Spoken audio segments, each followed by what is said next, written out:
Nhưng Tuấn Anh cho biết không hoảng loạn. Cậu nói nguyên văn, em khá tự tin. 만약 여러분이 산속에서 혼자 조난을 당했다면 가방에 뭐가 있기를 바라시나요? 비상식량, 에너지바, 군용 건빵. 뭐든 든든한 게 있으면 좋겠죠. 근데 어떤 19살 청년은 그 상황을 한국 과자 하나로 버텼어요.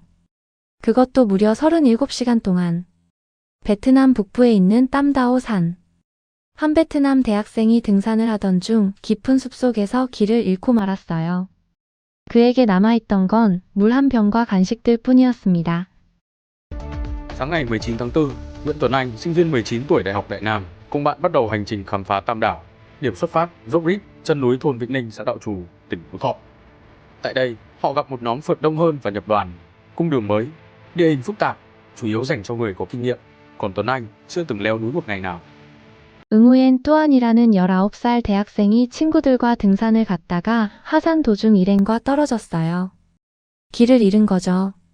설상가상으로 휴대전화 신호까지 완전히 끊겼어요.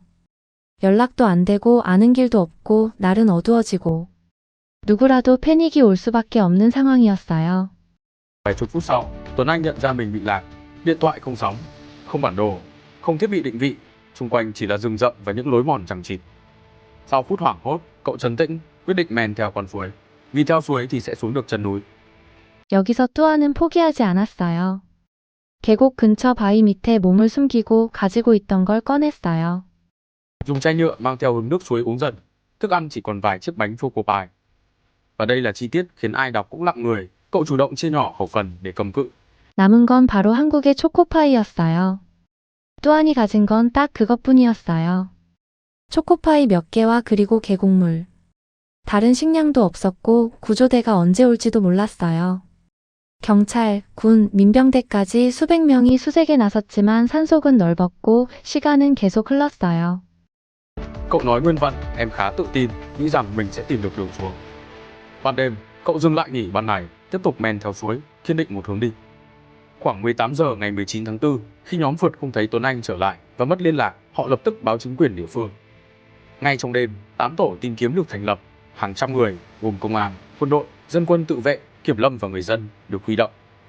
Họ mang theo bộ đàm, đèn pin, thiết bị y tế, lương thực, triển khai flycam gắn camera nhiệt để rà soát diện rộng. 조난 37시간이 지난 뒤 뚜안은 마침내 구조됐어요.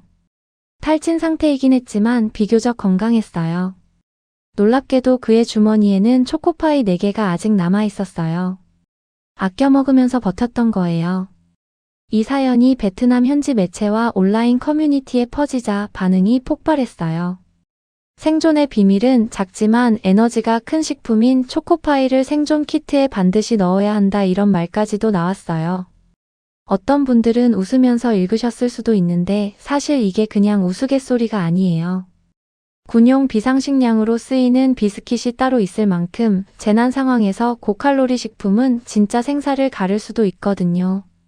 근데 그 자리를 한국 과자가 해낸 거예요.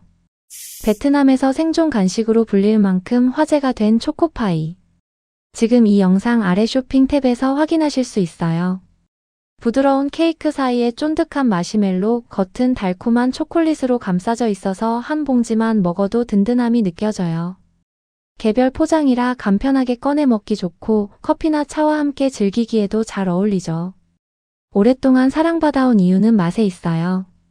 한번 손대면 자꾸 생각나는 익숙한 그 맛.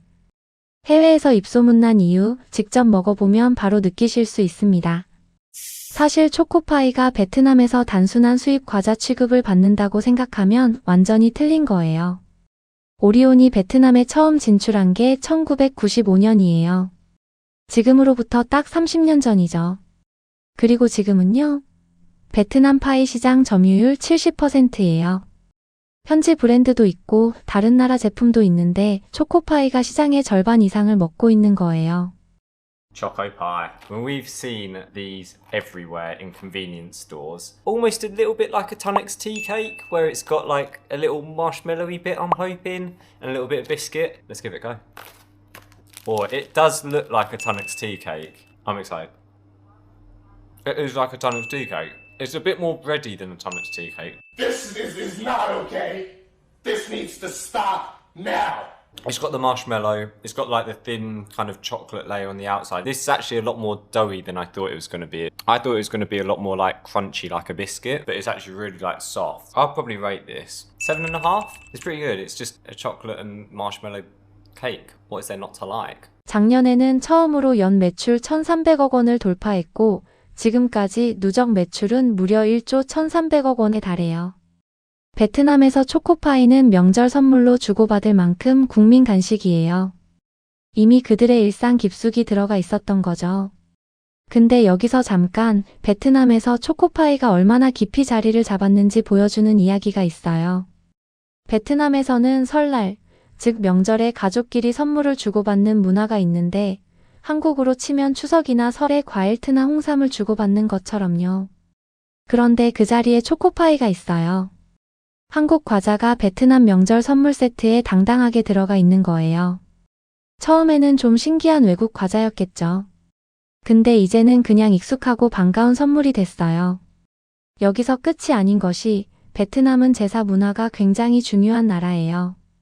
조상을 기리는 의식이 일상 깊숙이 자리하고 있고 제사상에 올리는 음식 하나하나에도 정성과 의미를 담아요. 함부로 아무 음식이나 올리지 않아요. 근데 그 제사상에 초코파이가 올라가고 있어요. 실제로 베트남 가정에서 조상에게 바치는 제물로 초코파이를 올리는 사례가 퍼져 있어요. 제사상에 올린다는 건 그 음식이 가장 좋은 것, 가장 소중한 것 중 하나로 여겨진다는 뜻이거든요. 조상님께 드리고 싶은 음식으로 한국 과자를 고른다는 것. 이게 바로 초코파이가 베트남에서 쌓아온 30년의 무게예요. 시장 점유율 70%라는 숫자보다 이 장면 하나가 더 많은 걸 말해주는 것 같아요. 한국에도 출시 안 된 수박맛 초코파이를 맛보는 베트남 어린이. 한 입 베어 물더니 맛을 음미합니다. 10점 만점에 7점을 주네요. 또한이 구조되고 나서 오리온 베트남 법인이 직접 그를 찾아갔어요. 딸기 초코파이, 카스타드, 고소미, 감자까지 한 알음 들고서요. 또한은 평소에도 오리온 제품을 즐겨 먹다고 했어요.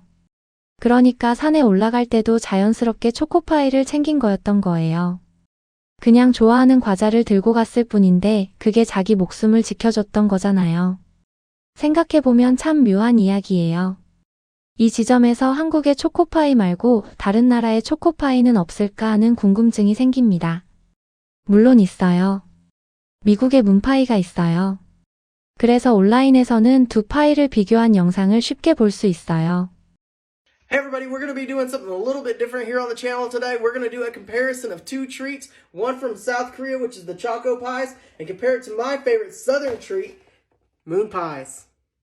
So, something crazy. Obviously, the Moon Pie is huge, but apparently there's 3 servings in this and 1 serving of this, but this is less calories per serving than this. So, I want to argue the Americans are fat stereotype, but this is the Moon Pie and this is the Choco Pie. This thing is huge!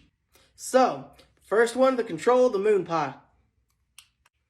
I bite into this and instantly get transported right back to childhood. Absolutely delicious. This is the reason of the video, the Choco Pie. I'm so losing my Southern card for this one. This has the same chocolate on it as those Queen Anne cherries that you get during Christmas. So for that, 10 out of 10, this beats the Moon Pie. I have 4 different flavored moon pies here: strawberry, chocolate, vanilla, and caramel. I've never had a moon pie in my entire life. I'm gonna try them all and tell you what I think. Strawberry, yeah. Doesn't look too appetizing. Oh god. Oh. Tastes like candle wax mixed with chapstick. I'm serious, that tastes like chapstick. Tastes like strawberry chapstick. 두 영상으로만 단정 지을 순 없지만 먹어본 사람들의 말로는 미국 문파이는 더 단단하고 퍼석한 식감을 가지고 있답니다. 그래서 촉촉한 식감을 좋아하는 사람에게는 문파이가 다소 말라있거나 딱딱하다고 느껴질 수 있어요. 1974년 동양제과에서 처음 만들어진 작은 초코파이 하나가 한국을 넘어 베트남 산속에서 한 청년의 생명을 지켰어요. 한국 식품이 세계에 퍼져나가는 건 단지 마케팅이나 유행 때문만이 아닐 겁니다. 맛있고 믿을 수 있고 어느 순간 진짜 삶의 일부가 되어버린 거예요.